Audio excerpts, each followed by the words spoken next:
On the morning of October 14, 1913, miners at the Universal Colliery in Senghenydd, South Wales, were working 2,000 feet below ground when a massive explosion occurred at 8:10 a.m. The blast claimed the lives of 439 men and boys, with another victim dying during the rescue efforts. This tragedy stands as the deadliest coal mining disaster in British history and the sixth worst worldwide.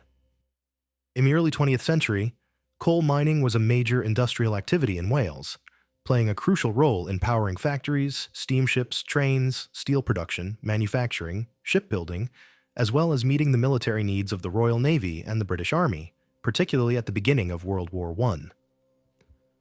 The population of the South Wales coalfield increased by 320,000 people from 1851 to 1911.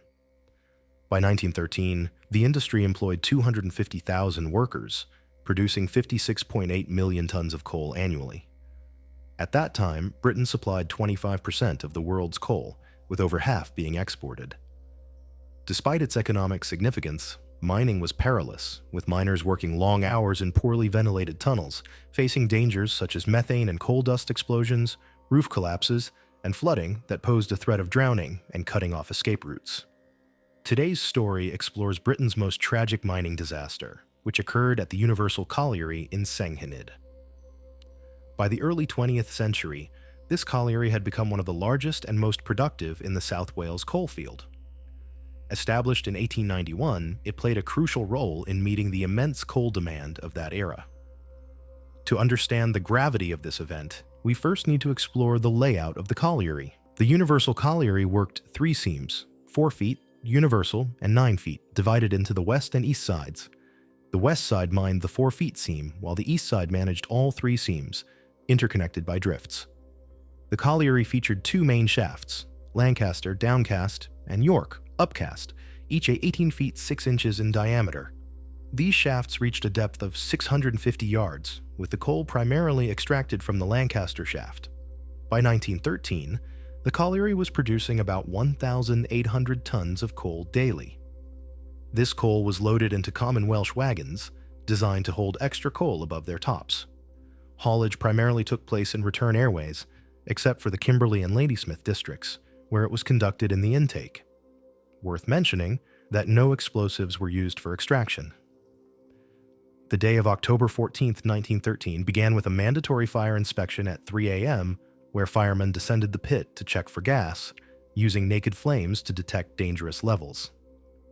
They had 3 hours to complete their checks before the miners started their shifts. By 6 a.m., 950 men had descended for their shift, which was set to last until 2 p.m. However, at 8:10 a.m., an explosion rocked the west side of the underground workings. Edward Shaw, the colliery manager, took action. Along with overman D.R. Thomas, Shaw descended the York shaft and discovered that workers on the east side were unharmed, ordering their evacuation. They then moved to the west side, finding injured men and organizing their rescue. The scene was described as exactly like looking into a furnace. With water pipes fractured, Shaw and the survivors used hand extinguishers to tackle the fire. Shaw then coordinated rescue and firefighting efforts from neighboring collieries with specialist mines rescue teams, Red Cross workers, and local ambulance services arriving by 11 a.m. Desperate rescue parties risked their lives, with many suffering injuries from roof collapses and carbon monoxide poisoning. Despite these dangers, they saved numerous lives throughout the day and night, finding the last group of 18 survivors around 1 a.m. These were the last survivors to be found. A journalist from the Times poignantly wrote, "The numbers are truly awful. We talk in odd terms of the decimation of a regiment in a bloody battle. But here a great community engaged in the pursuit of a peaceful vocation is threatened with the loss of at least a quarter of its able-bodied manhood." The atmosphere in Senghenydd was somber, with streets filled with silent, aimless crowds. Rescue operations continued through the night and into the next day, focusing on finding survivors and combating the fire that hindered access to some western workings. Roof collapses and methane outbursts posed significant challenges, injuring several rescuers, one fatally. Firefighters built walls of sandbags, turf, and sand to contain the smoke, working in 20-minute shifts due to the intense heat and toxic gases. Despite wearing respirators, several rescuers were overcome by the effects of fire damp. Within 2 days, temperatures dropped and the volume of smoke was reduced, but miners still faced numerous obstacles, including roof collapses and large pockets of trapped fire damp. Clearing these falls and finding bodies was slow and arduous, taking until November 8th for the first of the 4 working districts to be explored and cleared of bodies. The explosion, fire, and subsequent decomposition made it difficult to identify many victims. Some had to be identified by their personal effects, and some bodies remained unidentified. By November 17, the Mafeking and Pretoria districts had been fully explored, with more than 200 bodies recovered in the preceding 2 days. On November 20th, an official announcement reported that 439 miners had died, with 33 still unaccounted for. Toward the end of the month, the men voted to return to work, even though the western workings were still out of action and 11 bodies were still missing. It is crucial to understand that this was not the first disaster at the Universal Colliery. Industrial historians Helen and Baron Duckham described it as an unlucky mine. On May 24, 1901, around 5 a.m., 3 underground explosions occurred as the night shift was leaving the pit. The blasts damaged the winding gear, delaying debris clearing and rescue operations. Tragically, 81 men perished. An inquiry revealed high levels of coal dust in the mine. The method of loading coal onto trucks generated dust, fueling a chain reaction of explosions. By October, an inquest concluded that safety precautions had not been followed, and better watering could have reduced the airborne coal dust. Additional issues arose in October 1910 when a heavy roof fall released trapped fire damp, leading to a temporary evacuation. In 1906, a major explosion at a colliery in Corrières, northern France, claimed over 1,000 lives. The report attributed this disaster to the accidental ignition of fire damp, worsened by coal dust. To prevent similar catastrophes in British mines, the Royal Commission was formed, reporting back in 1907, 1909, and 1911. These reports culminated in the Coal Mines Act of 1911, which took effect in December of that year. Among various safety measures, the act mandated that ventilation fans in all collieries be capable of reversing the air current underground, with implementation required by January 1, 1913. However, Senghenydd failed to meet this requirement. The Mines Inspectorate granted an extended deadline of September 1913, which was also missed. Despite the new regulations, our mine continued to operate in violation of the act. The open-ended trams used on our site, piled high with coal, allowed dust to rise, and tubs from certain districts were hauled against the air current, blowing dust into the workings.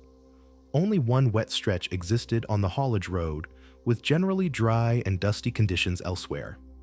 To manage the dust, 8 men were engaged daily in shoveling dust from the floor, though efforts to clean the roof and sides were impractical, leading to another breach of the act. Watering arrangements included pipes down each shaft, connected to hoses along the haulage roads, with floors watered nightly.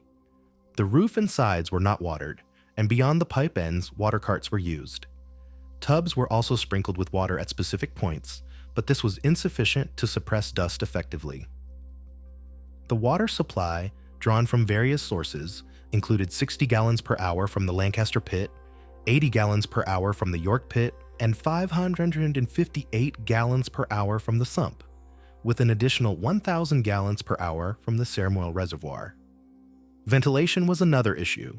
A Walker indestructible fan placed at the surface and driven by a steam engine provided ventilation. The fan, 24 feet in diameter, operated at 47 RPM, exhausting 200,000 cubic feet per minute at a water gauge of 2.3 inches, with 152,000 cubic feet entering the west side.